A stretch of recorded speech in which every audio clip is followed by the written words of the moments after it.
One word: free. Amazon put that word in front of shipping and changed how hundreds of millions of people shop. Not because shipping became free. It didn't. Someone pays for it, always. But the moment you see free delivery at checkout, something in your brain turns off. The calculation stops. The comparison stops. And the hesitation stops. And that's exactly what Amazon designed. Today, we're breaking down the full architecture behind Amazon Prime and why free shipping was never really about shipping. Let's start with the word that makes Prime work: free. In 2007, behavioral economist Dan Ariely ran a famous experiment. He offered people two choices. Option A, a Lindt truffle premium Swiss chocolate for 15 cents. Option B, a Hershey's Kiss, a small cheap American chocolate, nothing special, for 1 cent.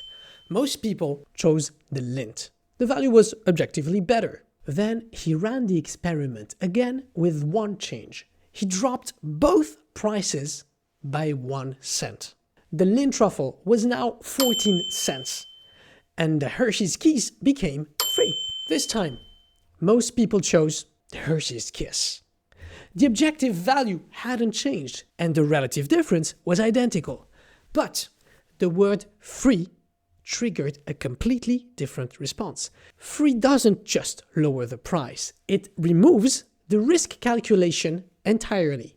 When something is free, you don't evaluate it, you take it. Amazon understood this before almost anyone else in e-commerce. When they launched Prime in 2005, the core offer was simple: pay once, get free shipping forever. The word free didn't just reduce friction at checkout, it eliminated the decision entirely. Every time you add something to your cart, there's a small mental tax. Is this worth the shipping cost? Should I wait and bundle orders? Is there a cheaper option nearby? Prime erases that tax. Amazon didn't just remove shipping costs, they removed the mental cost of deciding whether to buy. So you've paid $139 for Prime. That money's gone. It's a sunk cost. A rational economist would tell you $139 should not affect your future decisions. What's paid is paid. Evaluate each purchase on its own merits. But humans don't work that way. Humans justify sunk costs. When you've paid for a gym membership, you go more often, or at least at first. When you've bought a ski pass, you ski even in bad weather. When you've subscribed to Prime, you find reasons to order on Amazon. This is what behavioral economists call the sunk cost effect. And Amazon has built the Prime model around it. The $139 doesn't just pay for shipping.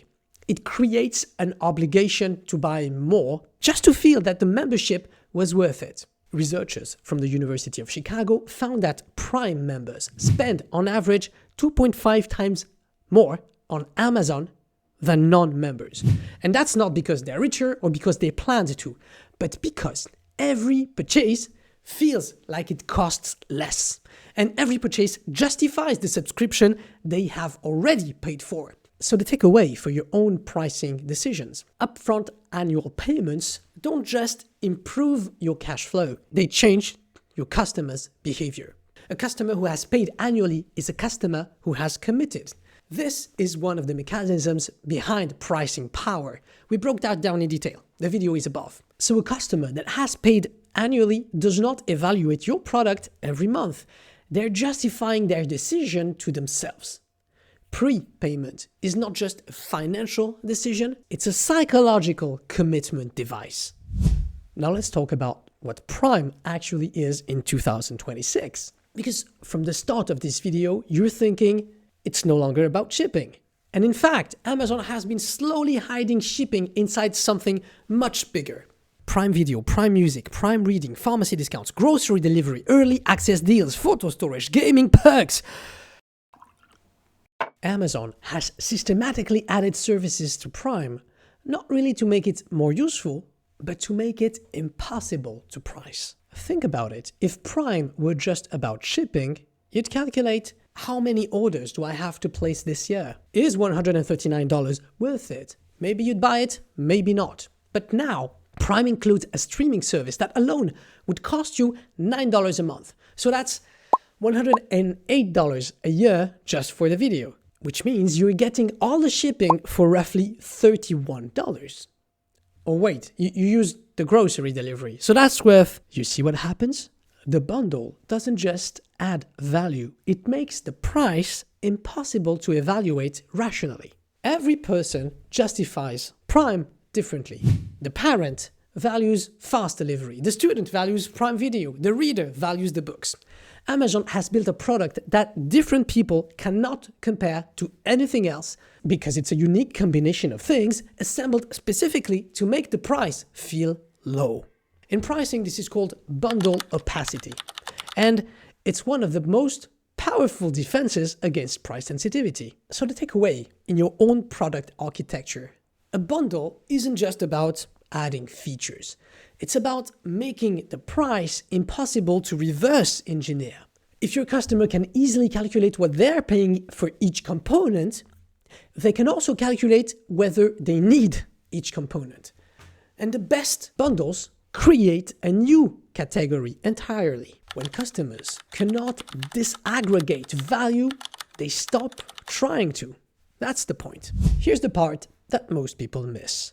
When you buy Prime, you're not just paying for services. You are giving Amazon something far more valuable: your behavior. Prime members buy more frequently. They search Amazon first, before Google, before any other retailer. They abandon carts less often. They buy across more categories. They try new products faster. Each of those behaviors generates data, and that data powers everything else Amazon does: product recommendation, inventory decisions, private label launches, and ad targeting. Prime doesn't just generate subscription revenue, it creates a captive audience with known behavioral patterns. And that audience is worth far more than $138 per year. In 2025, Amazon's advertising revenue exceeded $68 billion. That's more than X, Snapchat, and Pinterest combined. That revenue doesn't exist without Prime members, because Prime members are the audience advertisers are paying to reach. Prime isn't the product. Prime members are the product. And here's the final mechanism. Prime creates what strategists call a default switch. Most people don't compare every option every time they buy something. They go where they usually go, the supermarkets they always use, the airline they usually fly, the website they instinctively open. Prime turns Amazon into that place. So once you're a Prime customer, Amazon becomes your first stop. Not because it's consciously chosen, but because it's the path of least resistance. It's the same dynamic we explored with Netflix, video above. Not loyalty, not love, default. And defaults are the most durable competitive advantages in consumer markets. Now let's come back to where we started. You joined Prime for the free shipping. But what Amazon actually built is a 4-layer architecture. Layer 1, the zero price effect. Free eliminates the decision to compare. Layer 2, the sunk cost accelerator. Prepayment drives more purchase. Layer 3, bundle opacity. Impossible to evaluate, so very hard to cancel. Fourth, behavioral data. The real asset Amazon is acquiring. None of these layers are accidental. Each one reinforces the other. The free in free shipping was never really about shipping. It was about making Amazon the default. Amazon built this around shipping, Netflix around your evenings, and Spotify did something different. They didn't just build Spotify around music. They built it around when you listen. And once you see how they structured that moment, you start understanding how you open Spotify without even knowing what you are going to play. That's what we're breaking down next week. If this kind of analysis is useful to you, whether you're building your pricing strategy or just trying to understand the world around you, subscribe to the Pricing Club. New video every Thursday. Thank you for watching. Take care.